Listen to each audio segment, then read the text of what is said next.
ഖമേനിക്ക് പകരക്കാരൻ ആര് എന്നുള്ള ചോദ്യമാണ് ഇപ്പോൾ ഇറാനിൽ നിന്ന് ഏറ്റവും കൂടുതൽ ഉയർന്നു കേൾക്കുന്നത്.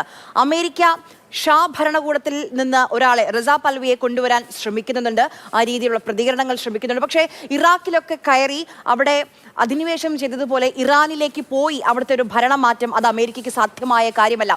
അപ്പോൾ ആരായിരിക്കും പകരക്കാരനായി വരിക? അതിൽ ഇപ്പോൾ നമുക്കറിയാം ഖമേനിക്ക് 6 മക്കളാണുള്ളത്. അതിൽ രണ്ടാമനായ മുജ്തബ ഹുസൈനി ഖമേനിയുടെ പേരാണ് ഏറ്റവും ശക്തമായി ഈ നിമിഷം കേട്ടുകൊണ്ടിരിക്കുന്നത്. ഈ കഴിഞ്ഞ വർഷം അവസാനത്തോടു കൂടി ഇറാനിൽ വലിയ രീതിയിലുള്ള പ്രതിഷേധങ്ങളും പ്രക്ഷോഭങ്ങളും ഒക്കെ ഉയർന്നിരുന്നു.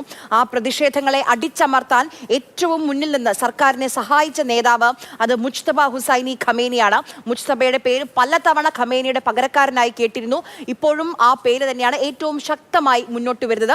അശ്വജിത് സി ഇന്റർനാഷണൽ ഡെസ്കിൽ നിന്ന് വിവരങ്ങളുമായി നമുക്കൊപ്പം ചേരുന്നുണ്ട്. അശ്വജിത്ത്, ഇറാനിൽ സമ്മിശ്ര പ്രതികരണങ്ങളാണ്.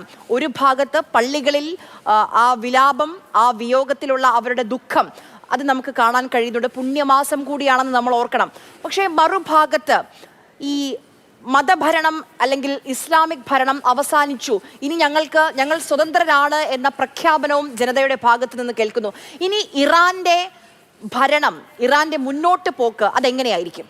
ആര്യ, വളരെ സുപ്രധാനമായ ചോദ്യമാണ്. ഒരുപക്ഷെ ഈ ലോകം ഉറ്റുനോക്കുന്നതും അതാണ്. നമ്മൾ തുടക്കത്തിൽ സൂചിപ്പിച്ചതുപോലെ അമേരിക്കയും ഇസ്രായേലും ഒക്കെ ആഗ്രഹിക്കുന്ന പോലെ, പ്രത്യേകിച്ച് അമേരിക്ക ആഗ്രഹിക്കുന്ന പോലെ ഒരു സമ്പൂർണ്ണ ഭരണ മാറ്റം, അല്ലെങ്കിൽ നിലവിലെ ഭരണക്രമങ്ങളെല്ലാം തന്നെ മാറ്റിക്കൊണ്ട് ഒരു അമേരിക്കയ്ക്ക് കൂടെ താല്പര്യമുള്ള പലവിയെ അവിടെ നിയോഗിക്കാൻ കഴിയുമോ, അല്ലെങ്കിൽ അമേരിക്ക കൂടെ താല്പര്യമുള്ള ഒരു ഭരണാധികാരി അവിടെ വരുമോ എന്നുള്ളതൊക്കെയായിരുന്നു ചോദ്യം. പക്ഷേ നിലവിൽ ഈ മരണത്തിന് ശേഷം സുപ്രീം ലീഡറുടെ, പരമോന്നത നേതാവിൻ്റെ മരണത്തിന് തൊട്ട് പിന്നാലെ തന്നെ നയം വ്യക്തമാക്കുകയാണ്. അതായത് നിലവിലെ ഭരണ നേതാക്കൾ ചേർന്ന് ഒരു താൽക്കാലിക ഭരണ സംവിധാനം ഉണ്ടാക്കിയിരിക്കുന്നു എന്ന പ്രഖ്യാപനമാണ് ഇറാനിൽ നിന്ന് വരുന്നത്.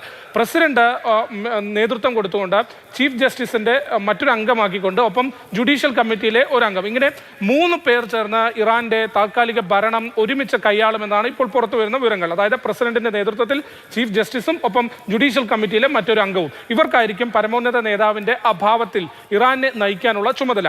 ഇനി അതിനുശേഷം ഒരുപക്ഷെ ദിവസങ്ങളോ അല്ലെങ്കിൽ ആഴ്ചകളോ എടുത്തായിരിക്കാം ഇനി അടുത്ത ധാര, അല്ലെങ്കിൽ അയത്തുള്ള അലി ഖമേനിയുടെ പിൻഗാമി ആര് എന്ന ഒരു ചോദ്യം വരുന്നത്. പക്ഷേ അപ്പോഴും അവിടെ നിൽക്കുന്നത് ഒരു സമ്പൂർണ്ണമായ, നിലവിൽ ഇറാനിൽ നിലവിൽ കഴിഞ്ഞ ഒരു 3-4 പതിറ്റാണ്ടായി വന്നിട്ടുള്ള ഈ ഭരണത്തിന് എങ്ങനെയെങ്കിലും മാറ്റം വരാനുള്ള ഒരു സാധ്യതയുണ്ടോ എന്നുള്ളതാണ് ചോദ്യം. അവിടെയാണ് ഇറാനിൽ തന്നെ പ്രക്ഷോഭകാരികൾ നിലവിൽ തെരുവിൽ ഇറങ്ങിക്കഴിഞ്ഞു.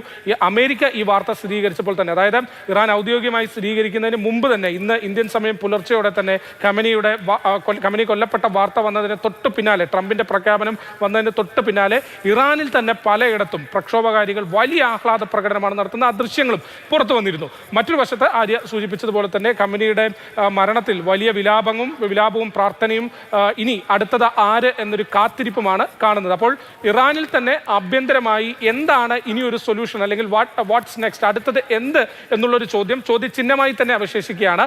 അതാണ് ലോകം ഉറ്റുനോക്കുന്നത്.